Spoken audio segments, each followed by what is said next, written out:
میں روز آدھی رات کو مجبوراً ایک شادی شدہ انسان سے ملنے جاتی جس کی بیوی میکے میں تھی۔ ایک روز مجھ پر یہ انکشاف ہوا کہ میں بن بیاہی ماں بننے والی ہوں۔ جب میں نے اس شخص کو اس بارے بتایا تو وہ کہنے لگا، اس کو اپنے پیٹ میں ہی رکھو۔ ایک روز میرے پیروں سے زمین نکل گئی جب اس نے میں بہن بھائیوں میں سب سے بڑی تھی۔ عید کا دن تھا، میں ڈیوڑی کے پاس کھڑی تھی۔ دروازہ بجا، صحن میں اس دم کوئی نہ تھا۔ محسن اندر آ گیا۔ وہ ہمارے گھر کے بزرگوں سے عید ملنے آیا تھا۔ عید مبارک کہتے ہوئے وہ اس برے انداز سے میری طرف دیکھ کر مسکرایا کہ میں غصے سے جل اٹھی۔ وہ میرا سرخ چہرہ بھانپ کر جلدی سے آگے بڑھ گیا۔ ایک روز اسے مجھ سے بات کرنے کا موقع ملا تو اپنا دل میرے سامنے کھول کر رکھ دیا۔ کچھ دن تو میرا غصہ برقرار رہا، پھر دل و ذہن میں ایک انجانی سی کسک جاگی۔ یہ کسک بڑھتے بڑھتے گھاؤ ہوتی گئی۔ ایک دو بار بڑی مشکل سے ان کے گھر ہماری بات چیت ہوئی اور پھر اس نے مجھ سے ملنے کو کہا۔ میں بھی اب اس کی محبت کا دم بڑھنے لگی تھی، جبکہ یہ بھی جانتی تھی کہ اس کی شادی ہو چکی ہے، جو اس نے مجبوری میں کی تھی، کیونکہ اس وقت میرے گھر والے نہ مانے تھے۔ میں ہر بات سے بے نیاز اب ہر دم اسی کے بارے سوچنے لگی تھی۔ قصہ مختصر کہ تبھی بارشوں کا موسم آ گیا۔ کوئل کی کوک کے ساتھ یہ کسک بھی برہا کی ہوک بن کر کانوں کو چھیدنے اور دل کو کریدنے لگی، روح کو بیکل اور تن کو انگارہ کرنے لگی۔ پھر تو من پاگل نے میری ایک نہ مانی۔ ارمانوں کی بھیگی چادر اوڑھ کر میں رات کی سیاہی میں چھپتی چھپاتی محسن کی بیٹھک کے در پر دستک دینے جا پہنچی۔ اس کا گھر ہمارے گھر سے ملا ہوا تھا اور اس کی بیوی میکے گئی ہوئی تھی۔ وہ گھر میں اکیلا تھا اور میں اس سمے سارے جہاں میں اکیلی تھی۔ ہم دونوں ملے، وہ بھی شاید میری ہی راہ دیکھ رہا تھا۔ اس نے اپنی شادی سے پہلے مجھ سے شادی کی قسم کھائی تھی۔ اس نے ایک بار رشتہ بھی بھیجا، مگر پھر انکار پر اپنی ماں کے دباؤ میں ان کی بھانجی سے بیاہ رچا لیا، جبکہ میں نے اسے کچھ ماہ انتظار کرنے کا کہا تھا کہ مجھے یقین ہے میں سب کو منا لوں گی، مگر اس نے وہ قسم بھلا دی اور میری محبت معذور ہو گئی۔ آج مگر جیسے میری معذور محبت کو پڑ لگ گئے تھے۔ آخر اس قسم کا ایک بار تو اسے طعنہ دیتی جس کو اس نے انتظار کیے بغیر ہی بھلا دیا تھا۔ میں نے اس کو خوب جلی کٹی سنائی اور بے وفائی کے طعنوں سے کلیجہ چھلنی کیا۔ وہ چپ سنتا رہا۔ پھر جب آنسوؤں کی دھارا میں سب شکوے دھل گئے تو ہم نے عالم بیداری میں ہی عالم بالا کی سیر کر لی۔ ہماری محبت کا قصہ تو 4 دن کا نہیں 10 برس کا تھا۔ اب میں نہ چاہتے ہوئے بھی اس کے پاس جانے لگی۔ اپنے قدموں پر اختیار نہ رہا۔ بجھی ہوئی راکھ کو کرید کرید کر ہم چنگاریوں کو پھر سے پھونکے ماریں تو محبت کا شعلہ جاگ اٹھتا ہے۔ قصہ مختصر اپنے وجود کی تمام تر رعنائیوں اور چاہتوں کے ہاتھوں پاکیزگی کی بے داغ چادر کو پرے ڈال کر میں اس کی ہو گئی۔ ملاقاتیں روز ہونے لگیں، گھر والوں کا خوف اور دنیا کا دھڑکا جاتا رہا۔ ہم ان حدوں کو چھو آئے کہ جس کی اجازت معاشرہ نہیں دیتا۔ وہ میری محبت میں سیانہ بن گیا اور میں اس کی چاہت میں اندھی ہو گئی۔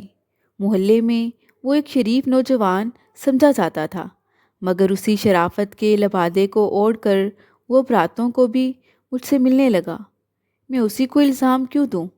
دل ناداں پر کس کا اختیار؟ بھیگی راتوں، برستی بارشوں میں کہ میں ہی تھی جو اس کا در کھٹکھٹایا کرتی تھی۔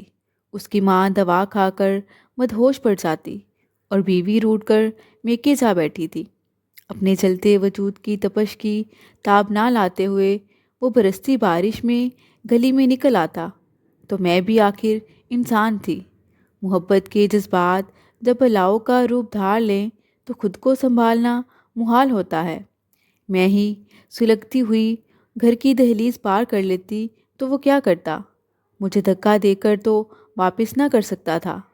میں نے انجام سے نظریں چرا لیں۔ میں نے بہت بار باپ کی عزت اور خود کی جان پر کھیل کر رات کے اندھیرے میں سرحد پار کی کہ جس کو بابل کی دہلیز کہا جاتا ہے، اور اس نے ایک بار پھر قسم کھا لی کہ کچھ دن ٹھہرو، میں بیوی سے طلاق کے فیصلے کو نپٹا لوں۔ یہ برادری کا معاملہ ہے اور میری گردن اس حصے سے بری طرح پھنسی ہوئی ہے۔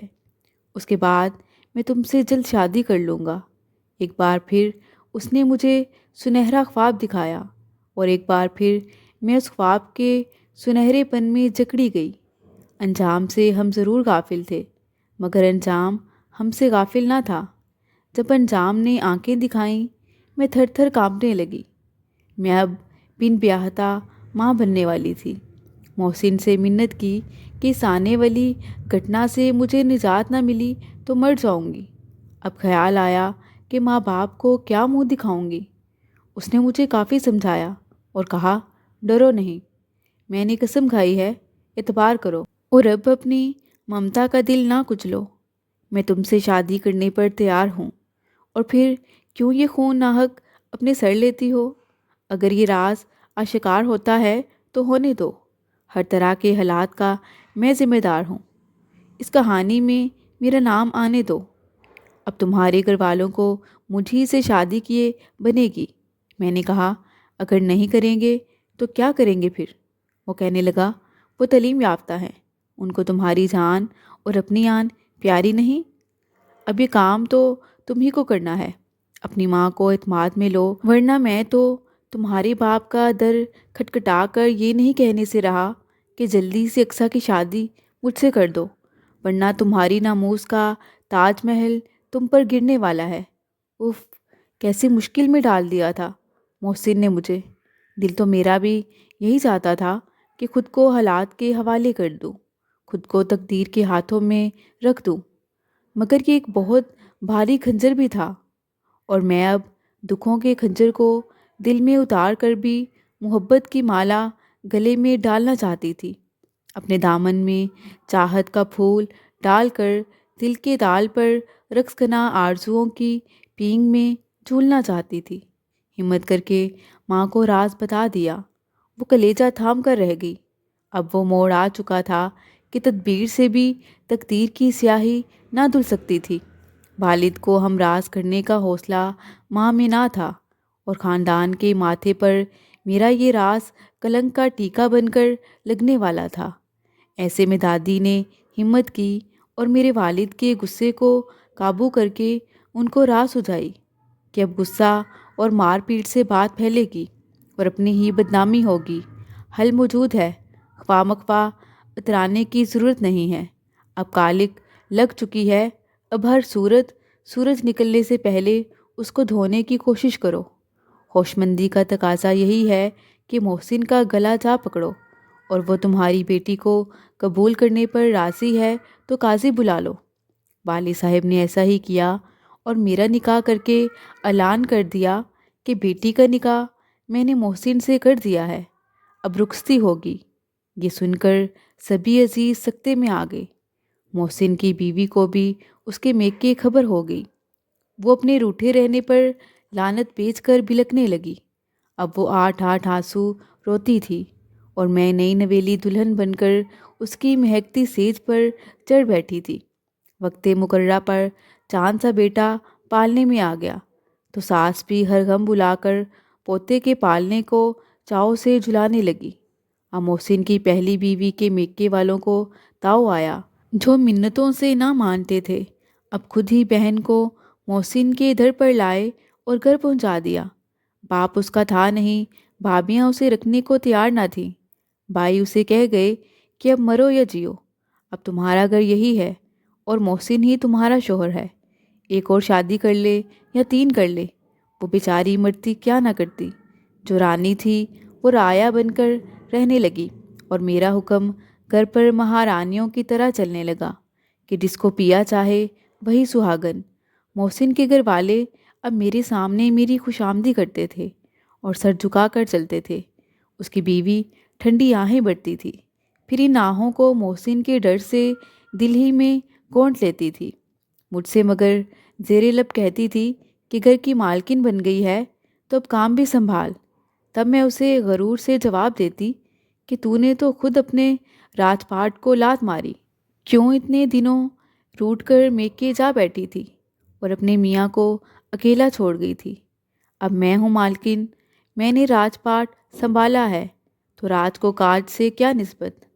تب ساس کو دکھ ہوتا، کہتی مل جل کر شرافت سے رہو، ورنہ کیا؟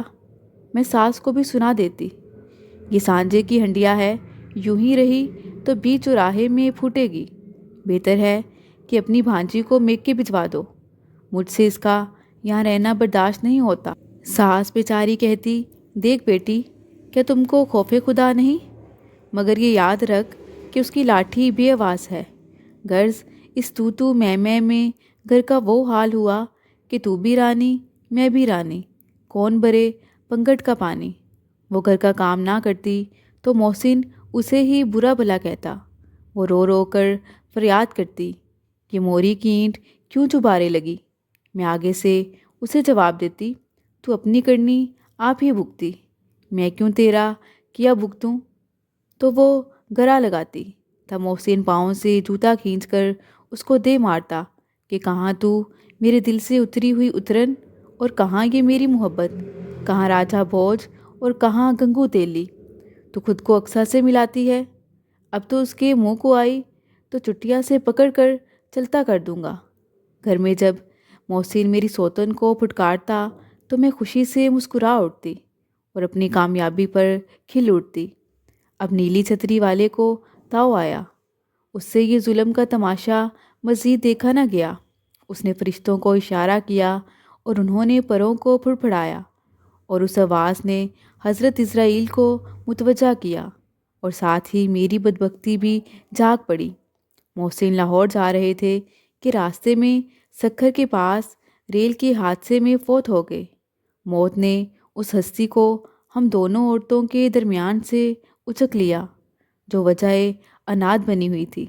مجھ کو میری سوتن اپنی سیج پر سے دھکا نہ دے سکی، مگر موت نے یہ وار کاری کر دکھایا۔ جس علاقے سے ہمارا تعلق تھا وہاں یہ کھلی چھٹی تھی، ہر آدمی کو آزادی تھی کہ چاہے وہ انصاف نہ کر سکے پھر بھی جتنی بیڑیں چاہے پال لے، مطلب جتنی شادیاں چاہے کر لے، نکاح میں چاہے 4 رکھ لے، مگر ان کے حقوق کی پرواہ کسی کو نہ تھی۔ محسن تو اپنے رب کے پاس چلے گئے، مگر میں بیوگی کی سفید چادر اوڑھ کر 2 بیٹوں کے ساتھ بوڑھے ماں باپ کی دہلیز پر واپس آ گئی۔ میری سوتن میری ساس کی رشتہ دار تھی، برادری اس کے دکھ سکھ کی ذمہ دار تھی۔ مکان دکانیں ساس کے نام تھا، وہ میری سوتن کو ملا، اور ہر شے پر اسی کا قبضہ ہو گیا۔ وہ 6 بھائیوں کی بہن تھی، جبکہ میرا ایک ہی بھائی تھا، وہ بھی 13 برس کا۔ اب ابا کہتے تھے بدبخت، اگر غلط راستے نہ چلی ہوتی تو آج اتنی بڑی سزا نہ ملتی۔ میں تو کل مر جاؤں گا، جانے میرے بعد تیرے بچوں کا کیا ہوگا؟ اور میں دل ہی دل میں چپکے چپکے کہتی تھی کہ آپ کو سزا ملی کہ سیدھے سباؤ محسن کو رشتہ نہ دیا، اور مجھ سے غلطی ہو گئی، لیکن مجھ کو سزا سوتن سے برا برتاؤ کرنے کے کارن دگنی ہو گئی۔ میں نے اس کا دل جلایا، غرور کیا، اللہ نے اس غرور کی ایسی سزا دی کہ نہ شوہر رہا اور نہ غرور رہا، گھر سے بھی نکلنا پڑ گیا۔ اس وقت مجھ میں غرور بھرا تھا، مگر آج عقل ٹھکانے آ چکی ہے۔ والد صاحب بھی اب اس دنیا میں نہیں ہیں، ان کے جانے کے بعد میرے کتنے برے دن آئے میں بتا نہیں سکتی۔ مجھے میرے غرور و تکبر کی خوب سزا ملی۔ آج بھی ہر دم رو رو کر اپنے رب سے اپنی غلطیوں کی معافی مانگتی ہوں، اور اس وقت کو کوستی ہوں جب میں یہ بھول بیٹھی تھی کہ انسان کو اپنے کیے کا حساب اس دنیا میں بھی چکانا پڑتا ہے۔ دعا ہے کہ وہ ذات کریم میرے گناہوں کو بخش کر مجھے سکون عطا کر دے۔ مزید دلچسپ سچی کہانیوں کے لیے چینل کو سبسکرائب کریں۔